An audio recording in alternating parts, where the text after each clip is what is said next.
সুপ্রিয় দর্শক, আসসালামু আলাইকুম। আজকের ভিডিওতে আমরা নবম দশম শ্রেণীর গণিত বিষয়ের 12.2 অনুশীলনী থেকে প্রতিস্থাপন পদ্ধতিতে সমাধান নিয়ে আলোচনা করব। আজ আমরা 2 নং সমস্যাটি নিয়ে আলোচনা করব। এখানে প্রশ্নে দেওয়া আছে x/2 প্লাস y/3 সমান 1 এবং x/3 প্লাস y/2 সমান 1। এখানে প্রথম সমীকরণটিকে আমরা চিহ্নিত করি 1 নং সমীকরণ দ্বারা, আর দ্বিতীয় সমীকরণটিকে আমরা চিহ্নিত করি 2 নং সমীকরণ দ্বারা। এখন আমরা উক্ত সমীকরণ দ্বয় থেকে প্রতিস্থাপন পদ্ধতিতে x এবং y চলকের মান নির্ণয়ের জন্য আমরা আমাদের সুবিধা মতো যে কোনো একটি সমীকরণ নিয়ে আমরা কাজ শুরু করতে পারি। তাহলে আমরা লিখি যে 1 নং সমীকরণ হতে পাই এখান থেকে আমরা x চলকের মান y চলকের মাধ্যমে অথবা y চলকের মান x চলকের মাধ্যমে প্রকাশ করতে পারি। তাহলে আমরা লিখে নিলাম 1 নং সমীকরণ হতে পাই এবং 1 নং সমীকরণটি উঠিয়ে নিলাম x/2 প্লাস y/3 সমান 1। এখান থেকে যদি আমরা y চলকের মান x চলকের মাধ্যমে প্রকাশ করতে চাই তাহলে y চলক সংশ্লিষ্ট ভগ্নাংশটি বাম পক্ষে রেখে দেব, আর x চলক সংশ্লিষ্ট অংশটি বাম পক্ষ থেকে ডান পক্ষে পক্ষান্তর করব। তাহলে আমরা লিখতে পারি y/3 is equal to 1 minus x/2। আমরা y চলকের মান x চলকের মাধ্যমে প্রকাশ করব, তাই y চলকের অংশটি বাম পক্ষে রেখে দিলাম, আর x চলকের অংশটি বাম পক্ষ থেকে ডান পক্ষে পক্ষান্তর করলাম। যেহেতু এটি বাম পক্ষে প্লাস ছিল, ডান পক্ষে হয়ে গেল মাইনাস, অর্থাৎ তার চিহ্নটি উল্টে গেল। এখন ডান পক্ষের অংশে রয়েছে 1 মাইনাস x/2, অর্থাৎ 1 থেকে x/2 ভগ্নাংশটি বিয়োগ অবস্থায় রয়েছে। তাহলে আমরা যদি এই অংশটুকু বিয়োগ করি তাহলে আমরা লিখতে পারি বা y/3 সমান, এখানে 1 থেকে x/2 বিয়োগ করার জন্য, যেহেতু এটি একটি ভগ্নাংশ, ভগ্নাংশের বিয়োগের বেলা আমাদেরকে হরের লসাগু নির্ণয় করতে হয়। যেহেতু এখানে হর রয়েছে 2, আর এই 1 এর নিচে মনে মনে হর রয়েছে 1 এবং 2 এর লসাগু হবে 2। এই 1 এর নিচের 1 দ্বারা যদি আমরা 2কে ভাগ করি তাহলে ভাগফল হবে 2। সেই 2 দ্বারা 1কে গুণ করলে হবে 2 একে 2। তারপর 2 দ্বারা 2কে ভাগ করলে হবে 1, আর সেই 1 দ্বারা লবের মাইনাস এক্সকে গুণ করলে হবে মাইনাস এক্স একে মাইনাস এক্স।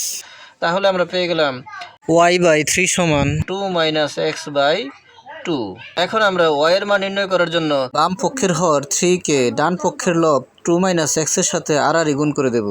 তাহলে আমরা পাই বা y সমান, যদি আমরা 3 দ্বারা ডান পক্ষের লবকে গুণ করি, লবে রয়েছে 2 মাইনাস এক্স, একবার 2 এর সাথে এই 3 গুণ হবে, আবার এই মাইনাস এক্স এর সাথে 3 গুণ হবে।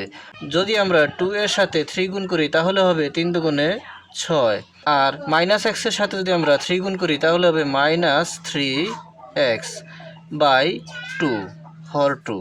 তাহলে আমরা x চলকের মাধ্যমে y এর মান পেয়ে গেলাম 6 মাইনাস 3x/2। এটিকে আমরা চিহ্নিত করি 3 নং সমীকরণ দ্বারা। এখন এই y এর মান অথবা 3 নং সমীকরণের মান আমরা 2 নং সমীকরণে বসালে সেখান থেকে আমরা x এর মান পেয়ে যাব।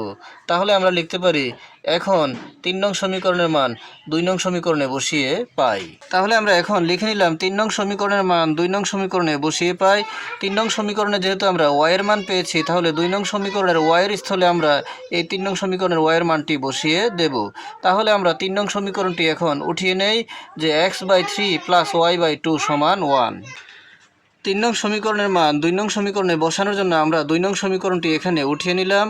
এখন আমরা 2 নং সমীকরণের y এর স্থলে এই 3 নং সমীকরণের y এর মানটি বসিয়ে দেব।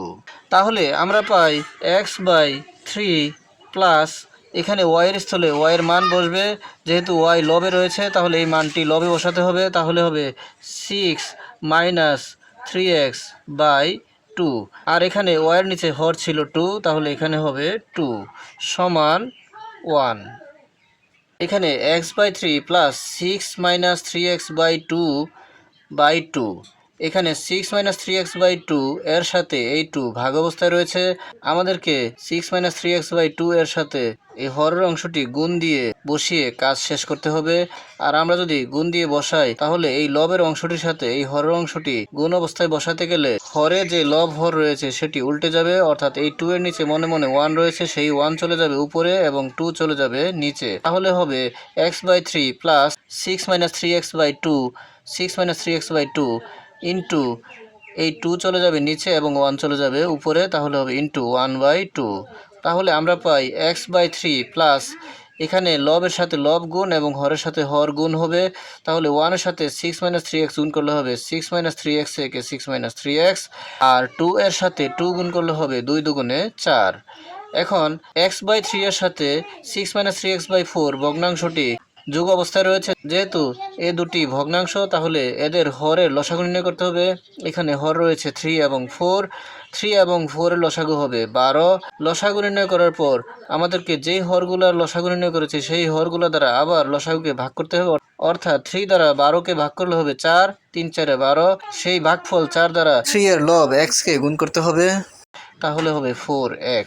আবার পরবর্তী হর 4 দ্বারা 12কে ভাগ করতে হবে, 4 দ্বারা 12কে ভাগ করলে হবে 3 - 4 = 12, অর্থাৎ ভাগফল হবে 3। সেই 3 দ্বারা লবের অংশটিকে গুণ করতে হবে। লবে রয়েছে 6 - 3x, 6কে গুণ করলে হবে 3 × 6 = 18। যেহেতু এটি প্লাসের, তাহলে হবে প্লাসের 18। আর 3 দ্বারা যদি আমরা এই -3x-কে গুণ করি তাহলে হবে 3 × 3 = 9x। এটি যেহেতু মাইনাসের, এখানে মাইনাস হবে। তাহলে আমরা পাই 4x + 18 - 9x/12 = 1। এখানে লবে x সংশ্লিষ্ট দুটি পদ রয়েছে, একটি হচ্ছে প্লাসের আর একটি হচ্ছে মাইনাসের। এখানে বড় পদটি হচ্ছে মাইনাসের আর ছোট পদটি হচ্ছে প্লাসের। তাহলে আমরা বড় পদটি থেকে ছোট পদটি বিয়োগ করে দেব, অর্থাৎ 9x থেকে 4x-কে বাদ দিয়ে দেব। 9x থেকে যদি আমরা 4x-কে বাদ দিয়ে দিই তাহলে থেকে যাবে মাইনাসের 5x। তাহলে আমরা এখান থেকে পাবো -5x + 18/12 = 1। তাহলে আমরা লিখে নিলাম -5x + 18/12 = 1।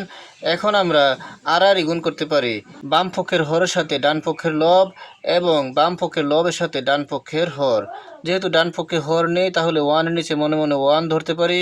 তাহলে -5x + 18 এর সাথে আমরা যদি 1 গুণ করি তাহলে আমরা পাই -5x + 18 একে 18 = 12 একে 12। অর্থাৎ এই -5x + 18কে 1 দ্বারা গুণ করলে যা আছে তাই হবে, আর 12 এর সাথে 1 গুণ করলেও যা আছে তাই হবে, অর্থাৎ 12 একে 12। এখন আমরা যেহেতু এখান থেকে x এর মান নির্ণয় করব, তাহলে x সংশ্লিষ্ট অংশটুকু বাম পক্ষে রেখে দেব আর বাকি অংশটুকু ডান পক্ষে পক্ষান্তর করব। তাহলে আমরা পাই -5x = 12 - 18। এই বাম পক্ষের 18 ডান পক্ষে পক্ষান্তর হয়ে মাইনাসের হয়ে গেল। তাহলে এখানে পাই বা -5x এখানে 12 হচ্ছে প্লাসের এবং 18 হচ্ছে মাইনাসের। যেহেতু একটি সংখ্যা প্লাসের আর একটি সংখ্যা মাইনাসের, তাহলে বড় সংখ্যাটি থেকে আমরা ছোট সংখ্যাটি বাদ দিয়ে দেব। 18 থেকে 12 বিয়োগ করলে হবে -6। যেহেতু বড় সংখ্যাটি মাইনাসের, তার ফলাফলটিও মাইনাসের হবে, তাহলে হবে -6।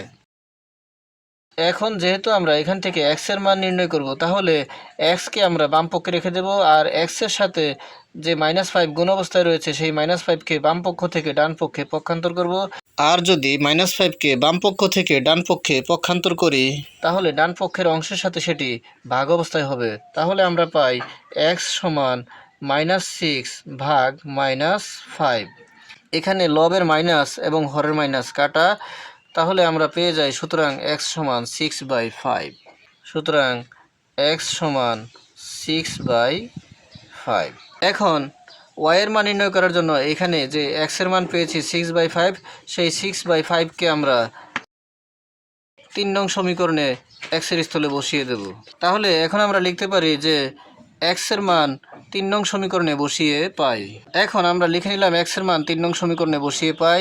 তাহলে আমরা 3 নং সমীকরণটি এখানে উঠিয়ে নেব যে y = 6 - 3x/2। এখন এই x এর স্থলে আমরা x এর মান বসিয়ে দেব, বা y = 6 - 3 আমরা x এর মান পেয়েছিলাম 6/5। তাহলে আমরা এখানে বসিয়ে দেই 3 × 6/5/2, বা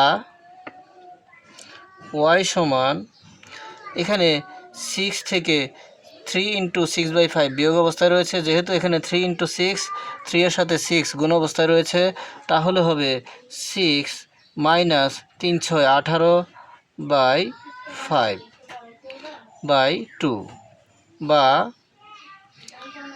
ওয়াই সমান, যেহেতু 6 থেকে 18/5 বিয়োগ অবস্থায় রয়েছে, বিয়োগের কাজটি করতে হলে আমাদেরকে হরের লসাগু নির্ণয় করতে হবে। যেহেতু এখানে 6-এর নিচে হর নেই, তাহলে আমরা ধরে নিতে পারি তার নিচে মনে মনে রয়েছে 1 এবং 5-এর লসাগু হবে 5। তাহলে আমরা এখানে লসাগু লিখতে পারি 5। এখন আমরা এই 1 দ্বারা লসাগু 5কে ভাগ করলে 5 হবে, আর সেই 5 দ্বারা লব 6কে গুণ করলে 5-6 30, মাইনাস তারপর 5 দ্বারা যদি আমরা 5কে ভাগ করি তাহলে 1 দ্বারা 18কে গুণ করলে হবে 18/2, বা ওয়াই সমান, এখানে লবে রয়েছে 30 বিয়োগ 18, 30 থেকে 18 বিয়োগ করলে হবে 12। আমরা যদি 30 থেকে 18 বিয়োগ করি তাহলে আমরা পাই 12, তাহলে হবে 12/5/2। তাহলে আমরা এখানে পাই 12/5/2।